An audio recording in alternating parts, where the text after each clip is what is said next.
Hello, this is News Now, reaching you live from iBrandTV News Studios in Lagos, Nigeria. Coming up, Department of State Services launch manhunt for Yoruba Nation agitator Sunday Igboho. House of Representatives votes to retain suspension of Twitter.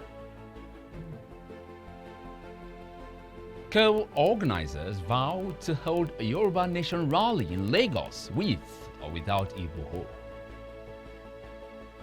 American troops finally pull out of Afghanistan military base.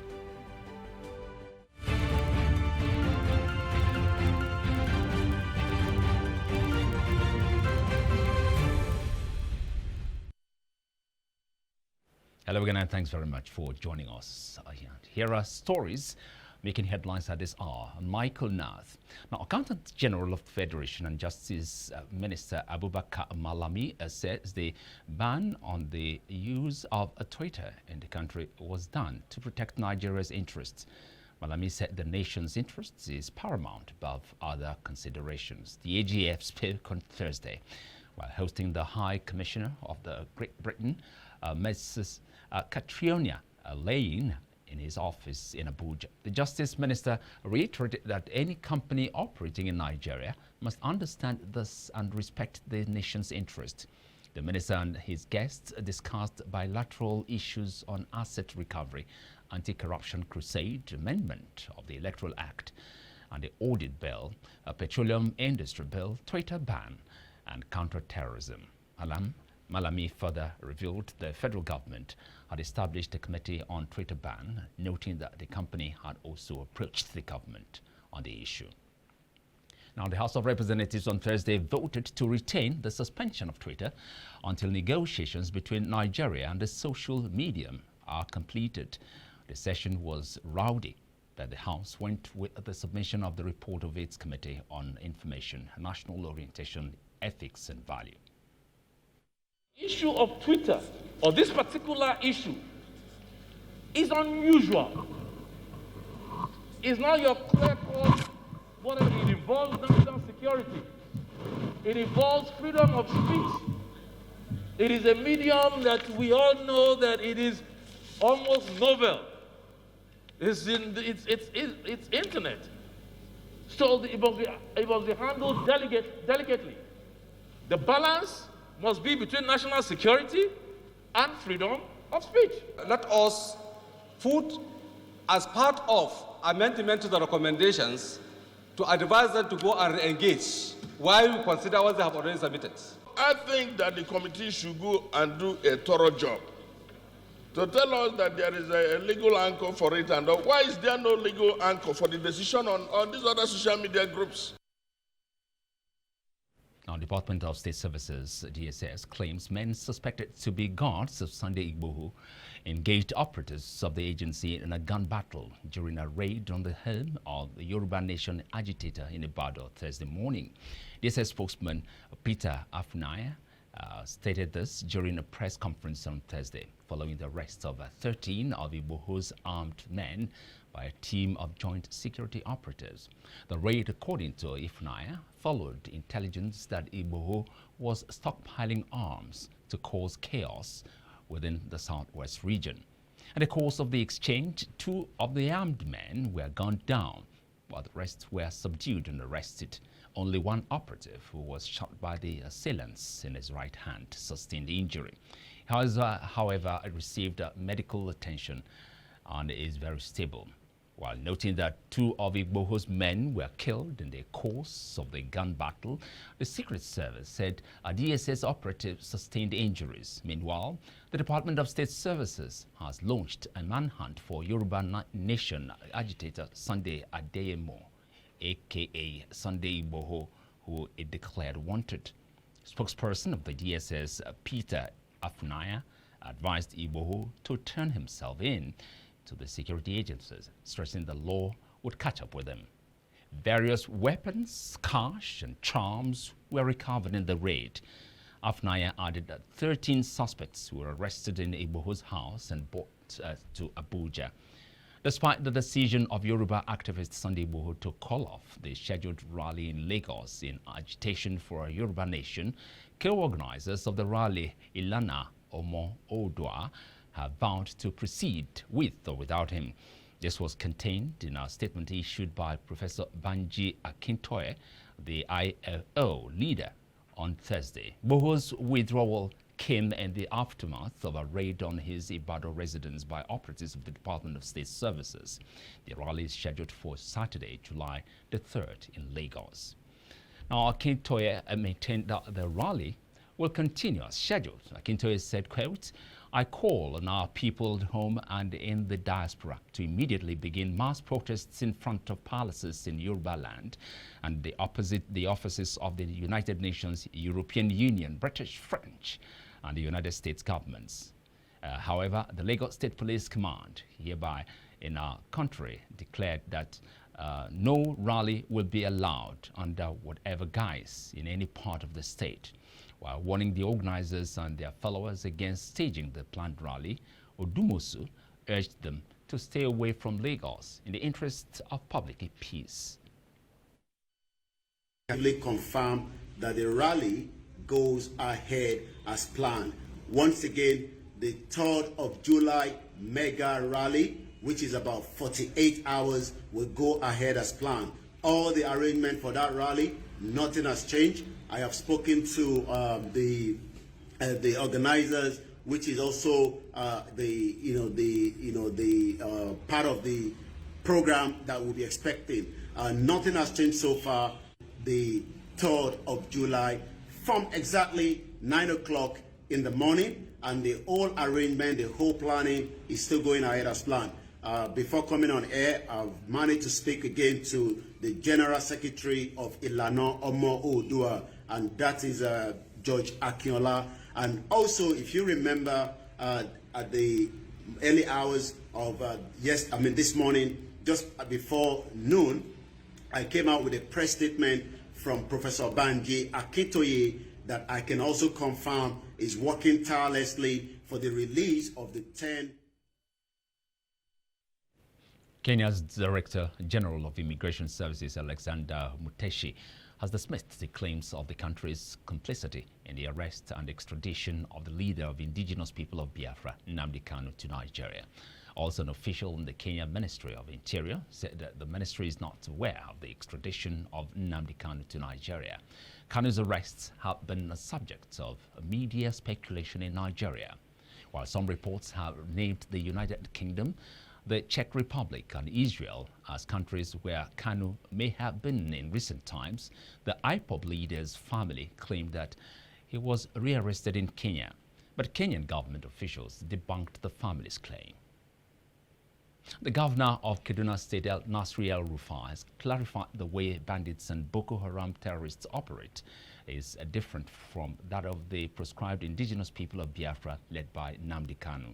Speaking to BBC Pidgin, El-RUFAI said that bandits are not calling for the breakup of Nigeria, but are just carrying out their activities as a form of business.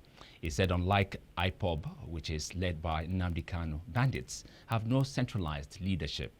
Asked if Boko Haram and bandits should be treated with the same swiftness that led to Kanu's arrest, El-RUFAI said, no, no, no. People are coming, comparing apples to oranges. The governor of Benue State, Samuel ORTOM, has advised the federal government to apply the same zeal that led to the arrest of the leader of the indigenous people of Biafra, NNAMDI Kanu, against armed Fulani herdsmen terrorizing Nigeria. Kanu, who is agitating for the restoration of Biafra, was reportedly arrested in Kenya and extradited to Nigeria, where he was arraigned in court on Tuesday. Reacting, ORTOM pointed out that herdsmen who have claimed responsibility for killing many Nigerians deserve to be visited with the same capacity. ORTOM tweets says if the federal government has the capacity to arrest NNAMDI Kanu in a foreign land, they should exhibit the same zeal to arrest armed Fulani herdsmen who are terrorizing our country. The herdsmen have claimed responsibility for the killing of many Nigerians. Now, the governor of OSUN State, OYETOLA, says his administration would leave no stone unturned in achieving the all-important duty of securing lives and property. Inaugurating the state chapter of Hunters Group of Nigeria at Nelson Mandela Freedom Park, Oshowo, OYETOLA emphasized that the newly inaugurated Hunters would work in the steps of the extant security outfits to declare secure or deliver security in every nook and cranny of the state. The state is better achieved when the people who understand the two core elements of security, the terrain and the people, get involved and channel their energies towards keeping the state safe. It is therefore happening that the OSUN Traditional Hunters Association have heeded the call of the state for collective efforts as security and state. Indeed, it is true that we are now set for securing the state like never before and upholding our status as the most ruling state in Nigeria. We have able men that are capable of arresting criminals and handed over to the consulted authority. So if this opportunity is being given, I believe there will be no crimes and criminality in the state of Osun. The Kaduna State High Court on Thursday adjourned till July the 28th, 2021 for ruling on a no-case submission and a case involving the leader of the Islamic Movement of Nigeria, Sheikh Ibrahim EL-ZAKZAKY, and his wife, Zinat. The trial judge, Justice Gideon Kurada, adjourned the case following submissions of both the prosecuting and defense counsel during the resumed hearing. Counsel for the embattled Shiite leader, Femi Falana-San, told journalists shortly after the court proceedings that he prayed the court to rule in favor of EL-ZAKZAKY and his wife. Falana said both the prosecuting and defense teams addressed the court on the no-case submission. According to him, though the prosecuting counsel has called 15 witnesses so far, he felt that no case has been established to warrant his clients being in court. But the prayer was opposed by the prosecuting counsel, Dari Bayero, who is also the State Director of Public Prosecutions, insisting that the defendant had a case to answer and asked the court to overrule the no-case submission.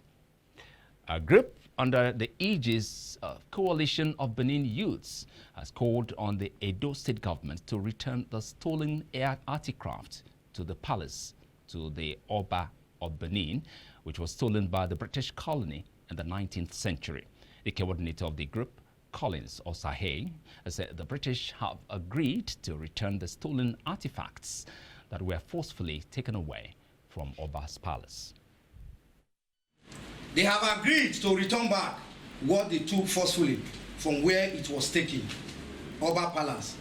And some elements in the name of government are trying to make dollars and euros from this by trying to use the federal government through the Ministry of Culture and Tourism in the name of building a national museum and a structure that must be building a museum and a structure to make notes.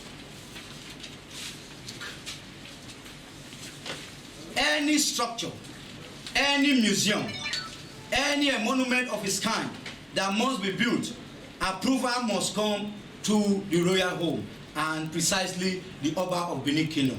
The issue is that those artifacts have spiritual implication on our people, and those artifacts must return back to where they were stolen from, which our Oba of Benin, Oba Atokbeye, he says, has already proposed a site for that museum to be built opposite the Oba of Benin Palace, that people across the world can come and visit. You're watching News Now from iBrandTV Lagos. We'll take a break now and return with more news. Stay with us.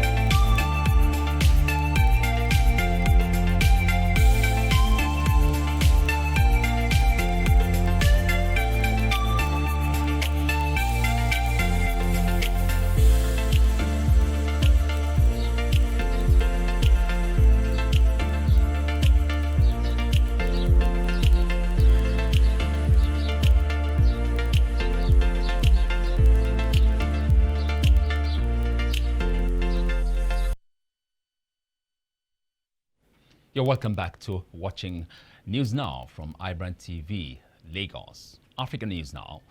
Ethiopia's government urged Tigrayan rebels to join a unilateral ceasefire in their conflict on Thursday as aid agencies struggle to reach hundreds of thousands of people facing famine.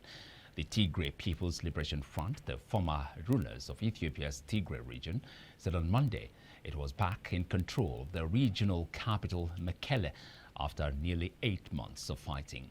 The government declared a unilateral ceasefire, but the TPLF dismissed it as a joke. Hostilities persisted on Thursday, and pressure built internationally for all sides to pull back. Now, Shire and several other towns in Tigray are now controlled by the Tigrayan forces. Government-allied forces from the neighboring region of Amhara control territory on the other side of the Tekeze River. The South African Medical Association threatened on Thursday to take the government to court because scores of new junior doctors cannot find placements despite staff shortages during the COVID-19 pandemic. SAMA said it was scandalous that during a third wave of infections, 228 medical interns who graduated in March and April were waiting for the government to place them at public hospitals to complete their trainings. A spokesperson at the Department of Health did not respond to a request for comment. South Africa is now registering more than 16,000 new COVID-19 infections a day, largely because of the more infectious Delta variant, and only about 5% of the population have received at least one vaccine dose. Foreign news now. American troops pulled out of the mainly military base in Afghanistan on Friday, a U.S. defense official said, under agreement with the Taliban allowing for the withdrawal of all U.S. forces from the country after a 2-decade war. All American soldiers are members of NATO forces and have left the Bagram Air Base, said the senior U.S. security official, on condition of anonymity. The U.S. military has coordinated its air war and logistical support for its Afghan mission from the Bagram Air Base, about 60 kilometers north of Kabul, and the withdrawal of the forces symbolizes the end of the U.S. military involvement in the country. The base is being handed over to the Afghan government as its armed forces face a surging war with the Taliban and questions swirl about their prospects. Britain said on Friday it had received 6 million applications to its settlement scheme for European Union nationals before a June 30 deadline passed, including a surge of more than 400,000 in the last month. After completing its exit from the EU late last year, Britain has started bringing in a new immigration system. EU citizens who can prove they were living in Britain before December the 31st last year will retain the rights to work, study, and access benefits. The data showed 6.02 million applications had been received by June the 30th, of which 5.45 million had been concluded. Of those concluded applications, 4% have either been refused, withdrawn, or invalid. The rest were either accepted as settled or pre-settled, meaning residency rights were restrained. Up next is Sport News with Jidechi.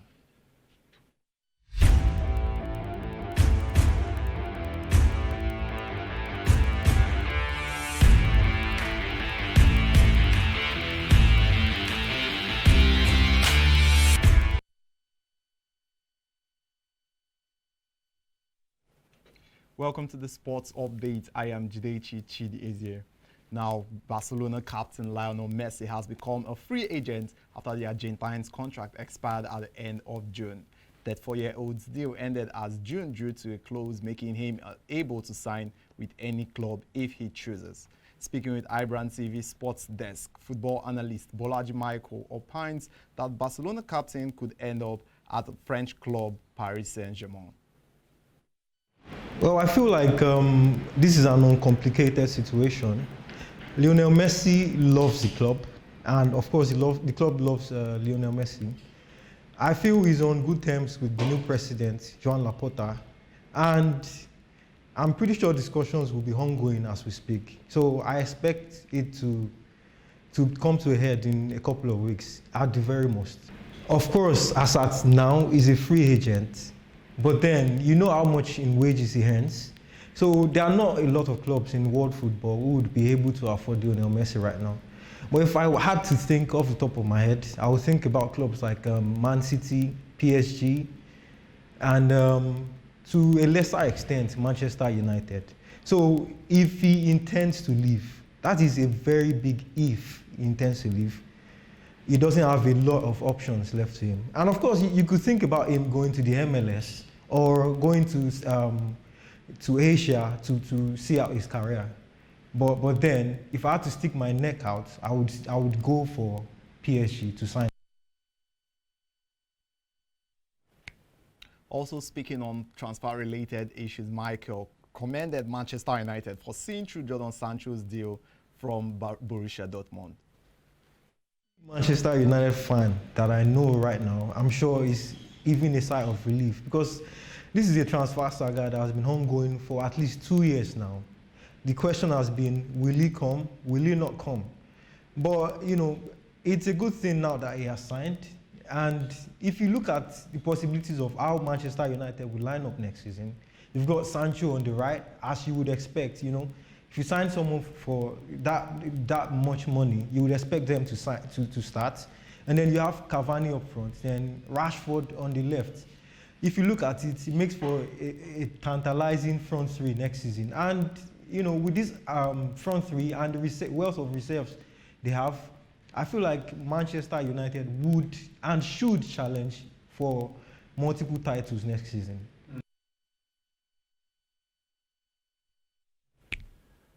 Now moving on, former Super Eagles captain John Obi Mikel has completed a surprise move to Middle East side by signing for Kuwaiti Premier League club Al-Kuwait SC. The club announced the signing of the UEFA Champions League winner from Championship side Stoke City, who last week invoked a one-year extension on the 34-year-old's contract. In a short video posted on Kuwaiti's SC Instagram page, Mikel expressed delight at this new chapter in his career, even as he promised to repay the confidence reposed in him by the leadership of the Al-Kuwait side.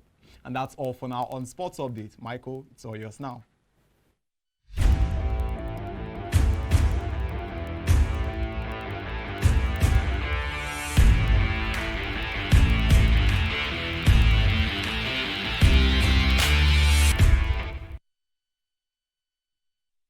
Thank you so much, Judechi. Up next, business news.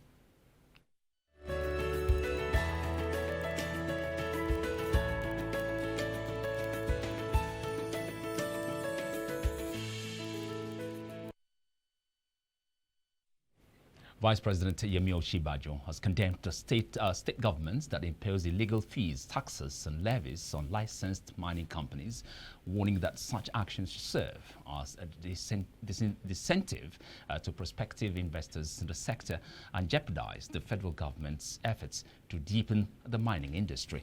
Osinbajo said this on Thursday in his address, the maiden edition of the Strategic Engagement on Sustainable Mining, titled Resurrecting Our Buried Prosperity.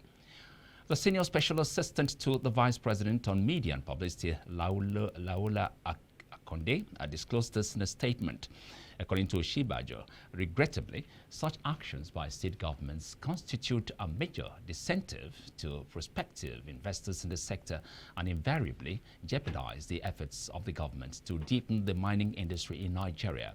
And to create more jobs through entrepreneurship, the Small Medium Enterprises Development Agency of Nigeria has restated its commitment in line with the agenda of the present administration of President Muhammadu Buhari to lifting 100 million Nigerians out of poverty level.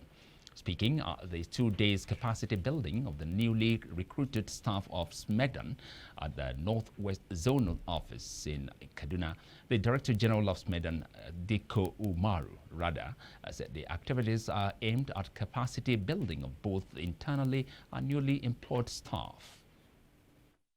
A significant number of MSMEs in the country under different programs. a program that was even under conditional grant scheme. Last year we were able to impact over 10,000 beneficiaries. Under the National Business Skill Development Initiative, we impacted over 3,000 people.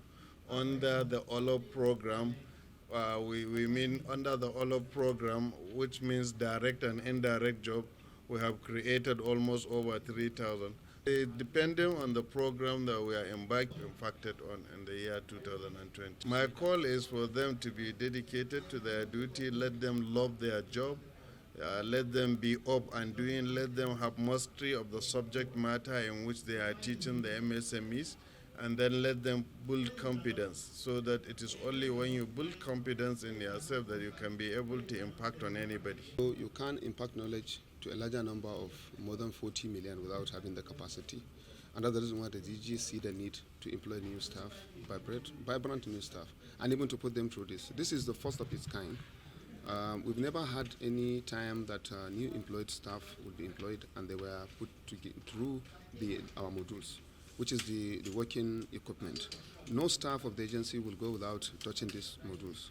So we are putting them through to know what it is, how to do it, and where to even do the modeling.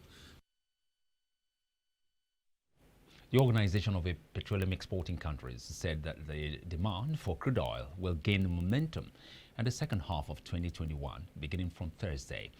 OPEC Secretary General Mohamed Bakindo disclosed this at the 31st meeting of the Joint Ministerial Monitoring Committee, which was held via a video conference. He said oil demand is forecast to grow by 6 million barrels per day to around 96.6 MB per day, that's barrels per day on average for the year.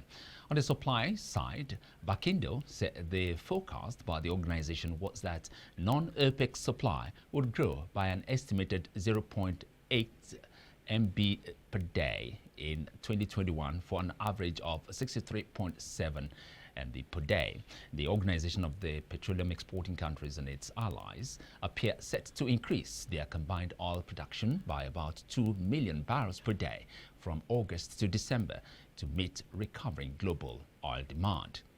Now, ministers from OPEC and their allies, a group known as OPEC, began oil online meetings on Thursday. The alliance's joint committee, which includes Saudi Arabia and Russia, recommended the group should add 400,000 barrels per day each month from August to December. Bloomberg quoted a delegate as saying on Thursday. Now, it said the panel also suggested the expiry of the supply cuts agreement be extended to December 2022. The exchange rate between the naira and the US dollar closed at 410.7 naira per dollar at the investors and exporters window, where Forex is traded officially. Naira appreciated against the US dollar on Thursday, having gained 80 kobo to close at 410.7 naira per dollar compared to 411.5 naira per dollar recorded on Wednesday, 30th June 2021. The exchange rates gained despite the significant decline in dollar supply at the forex markets. Meanwhile, the naira was stable at the parallel market as it closed at 503 naira to a dollar, the same as recorded in the previous trading session. Also, Nigeria's external reserve continues to plunge as it heads to its lowest position in 4 years on the year to date. You're watching News Now from iBrandTV, Lagos. Up next is Entertainment News.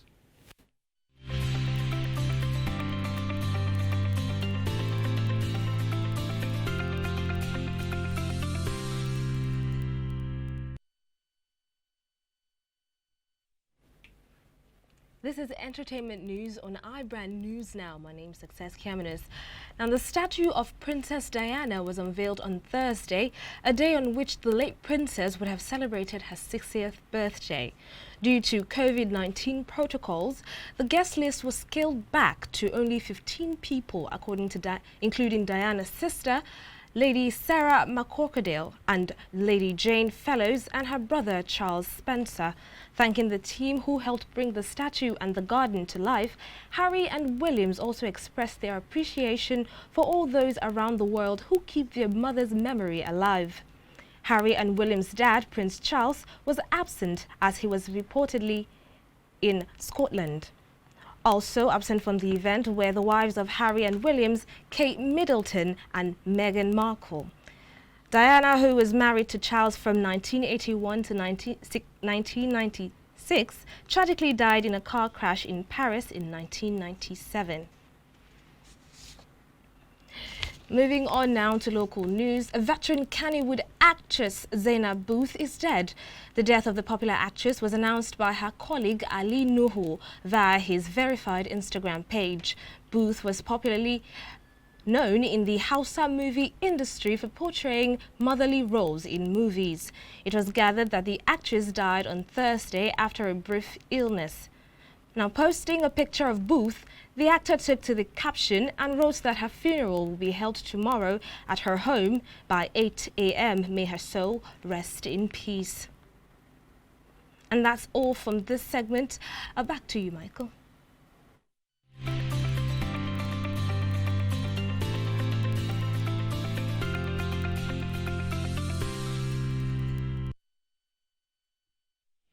Well, thank you very much, Success, for those entertainment stories. And with it, we'll wrap up news now from iBrandTV Lagos. Thank you very much and have a fantastic weekend.